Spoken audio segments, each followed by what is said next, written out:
Hi! 3-4 ദിവസങ്ങളായി യൂട്യൂബിൽ കാണുന്നതും കേൾക്കുന്നതുമായുള്ള ഒരു കാര്യം സലിം കുമാറിന്റെ മരണാനന്തര ചടങ്ങിൽ സെൽഫി എടുക്കുവാനും ബഹുമാനപ്പെട്ട സിഎമ്മിനെ ഷാൾ അണിയിക്കാനും ഒക്കെയുള്ള ഒരു തിരക്കിനെ പറ്റിയാണ്. സോഷ്യൽ മീഡിയയുടെ കാലഘട്ടമാണ് ഇതല്ലേ, നമുക്കെല്ലാവർക്കും അറിയാം.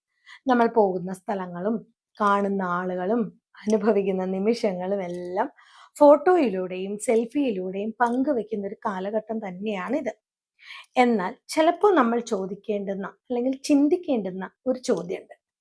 മരണവീട്ടിൽ പോലും സെൽഫി എടുക്കുന്നവരുടെ മനസ്സ് എങ്ങനെയായിരിക്കും പ്രവർത്തിക്കുന്നുണ്ടാവുക? അത് നമ്മൾ ചിന്തിച്ചിട്ടുണ്ടോ? ഇത് വെറും വിമർശിക്കാനുള്ള ഒരു വിഷയം മാത്രമല്ല കേട്ടോ. മനുഷ്യരുടെ മനഃശാസ്ത്രവും സാമൂഹിക മാറ്റങ്ങളും മനസ്സിലാക്കാനുള്ള ഒരു വിഷയം കൂടിയാണ്. നോക്കാം ഡീറ്റെയിൽ ആയിട്ട്. ആദ്യം തന്നെ പറയട്ടെ, എല്ലാ സെൽഫിയും അനാദരവിന്റെ ഒരു അടയാളമൊന്നുമല്ല.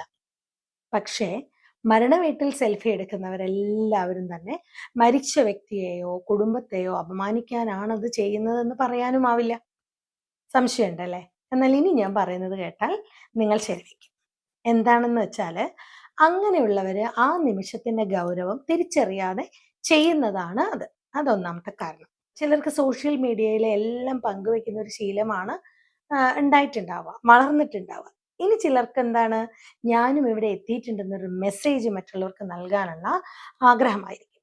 ഈ സോഷ്യൽ മീഡിയ അംഗീകാരത്തിനുള്ള ആഗ്രഹത്തെ പറ്റി മനഃശാസ്ത്രജ്ഞന്മാരും പറയുന്നുണ്ട്. സോഷ്യൽ മീഡിയയിലെ ലൈക്കുകളും കമന്റുകളും മനുഷ്യന് ഒരു ചെറിയ സന്തോഷമല്ല, വലിയ സന്തോഷാനുഭവമാണ് നൽകുന്നത്. ഇതൊക്കെ ചിലപ്പോൾ അത് ശീലമായി മാറുന്നു. അപ്പോൾ സന്തോഷവേളയാണോ ദുഃഖവേളയാണോ എന്നൊന്നും അവർക്ക് മനസ്സിലാവുന്നുണ്ടാവില്ല. അവർക്ക് അതെല്ലാം രണ്ടാം സ്ഥാനമാണ്.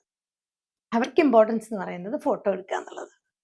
പിന്നെ അതുകൂടാതെ സഹാനുഭൂതിയുടെ കുറവ് കൊണ്ട് തന്നെ മരണവീട്ടിലെത്തിയിരിക്കുന്ന കുടുംബാംഗങ്ങൾ സാധാരണ അല്ലെ കടുത്ത ദുഃഖത്തിലായിരിക്കും.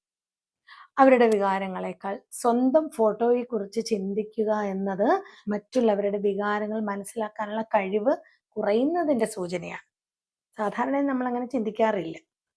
നാലാമത്തെ റീസൺ എന്ന് പറയുന്നത് ഡിജിറ്റൽ കാലഘട്ടത്തിന്റെ സ്വാധീനം തന്നെയാണ്. മുമ്പൊക്കെ ആളുകൾ ഒരു ചടങ്ങിൽ പങ്കെടുക്കുമ്പോൾ ആ ചടങ്ങിലെ ഫീലിങ്സ് അല്ലെങ്കിൽ ഇമോഷൻസ് ഒക്കെ ഒപ്പം അനുഭവിക്കുന്നവരായിരുന്നു. പക്ഷെ ഇന്ന് പലരും ഒരു ചടങ്ങ് അനുഭവിക്കുന്നതിനേക്കാൾ അത് രേഖപ്പെടുത്താനാണ് കൂടുതൽ ശ്രദ്ധ കൊടുക്കുന്നത്. ശരിയല്ലേ ഞാൻ പറയുന്നത്? വിവാഹമാകട്ടെ, യാത്രയാവട്ടെ, ഭക്ഷണമാകട്ടെ, ആഘോഷങ്ങളാവട്ടെ, ഇതെല്ലാം ക്യാമറയിലൂടെ കാണാൻ നമ്മൾ ശീലിച്ചുപോയി. അത് ചിലപ്പോൾ മരണ വീട്ടിലും എത്തിപ്പെടുന്നു, അത്രമാത്രം.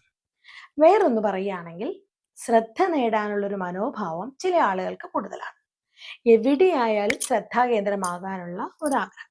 ഞാൻ അവിടെ ഉണ്ടായിരുന്നു എന്ന് മറ്റുള്ളവരോട് അല്ലെങ്കിൽ ആ ഒരു കുടുംബത്തോടൊപ്പം ഞാനും ഉണ്ടായിരുന്നു എന്ന് കാണിക്കാൻ വേണ്ടിയുള്ള അങ്ങനെ ഒരു സന്ദേശം നൽകാൻ വേണ്ടി ചില ആളുകൾ ഫോട്ടോയിലൂടെയും വീഡിയോയിലൂടെയും ഒക്കെ ശ്രമിക്കുന്നതാണ്. ഇത് ചിലപ്പോൾ ബോധപൂർവമല്ലാതെ സംഭവിക്കുന്ന ഒരു പെരുമാറ്റമായിരിക്കും കേട്ടോ. മരണവീട് എന്നത് പരമ്പരാഗതമായി നിശബ്ദതയും ആദരവും പ്രകടിപ്പിക്കുന്ന ഒരിടമാണ് എന്ന് നമ്മൾ മനസ്സിലാക്കിയ ഒരു കാലഘട്ടം ഉണ്ടായിരുന്നു. എന്നാൽ പുതിയ തലമുറയിൽ ഇങ്ങനെയൊന്നല്ല. ഈ ഒരു സാമൂഹിക മാനദണ്ഡങ്ങളെല്ലാം പഠിപ്പിക്കപ്പെടാതെ പോയത് കൊണ്ടാണ് ശരിയേത് തെറ്റേത്, ഉചിതമായതേത് അനുചിതമായതേത് എന്ന് തിരിച്ചറിയാൻ പറ്റാത്തത്. അപ്പൊ ഒരു മരണ വീട്ടിൽ നമ്മൾ ചെയ്യേണ്ടത് എന്താണ്? ഒരു മരണ വീട്ടിൽ ചെല്ലുമ്പോൾ നമ്മൾ ചിന്തിക്കേണ്ടത് എന്താണ്? ഇവിടെ ഞാനൊരു ഫോട്ടോ എടുത്താൽ ഈ കുടുംബാംഗങ്ങളെ ഇത് വേദനിപ്പിക്കുന്നതായിരിക്കുമോ? ഇങ്ങനെ ഒരു ഫോട്ടോ ഞാൻ പകർത്തേണ്ടതാണോ അതോ മനസ്സിൽ സൂക്ഷിക്കേണ്ടതാണോ? ഇങ്ങനെ ഒരു ചിന്ത മനസ്സിലൂടെ പോകുമ്പോഴാണ്, അങ്ങനെ ഒരു ചിന്ത മനസ്സിൽ ഉണ്ടാവുമ്പോഴാണ് നമ്മൾ അവരുടെ ദുഃഖത്തോടൊപ്പം പങ്കുചേരുന്നത് അല്ലെ. മറ്റുള്ളവരോടൊരു സഹാനുഭൂതി തോന്നുന്നില്ല എന്നുണ്ടെങ്കിൽ അവർക്ക് ഇമ്പോർട്ടൻസ് എന്ന് പറയുന്നത് എന്താണ്?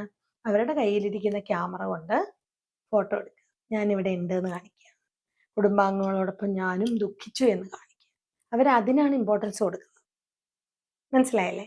അപ്പൊ ഇതാണ് നമ്മളുടെ ഇന്നത്തെ കാലഘട്ടത്തിൽ ചിലരെങ്കിലും ചെയ്യുന്നത് കേട്ടോ. എല്ലാ മേഖലകളിലും ഉണ്ടാവുമല്ലോ നല്ലതും ചീത്തയും. അപ്പൊ ഈ ഒരു ഡിജിറ്റൽ കാലഘട്ടത്തിൽ ഒട്ടേറെ നന്മകൾ ഉണ്ടെങ്കിൽ പോലും അതുകൊണ്ടുള്ള ദോഷങ്ങൾ എന്താണെന്ന് വെച്ചാൽ, മനുഷ്യന്റെ ഇമോഷൻസിനെയും മനുഷ്യന്റെ ഫീലിങ്സിനെയും മനസ്സിലാക്കാനുള്ള ഒരു കഴിവ് മനുഷ്യന് കുറഞ്ഞു കുറഞ്ഞു വരികയാണ് എന്നുള്ളത് തന്നെയാണ്. അപ്പോൾ ഇതുപോലെ ഇനിയൊരു വിഷയവുമായി വീണ്ടും കാണാം. See you on next video. Till then, take care and bye bye. Stay safe.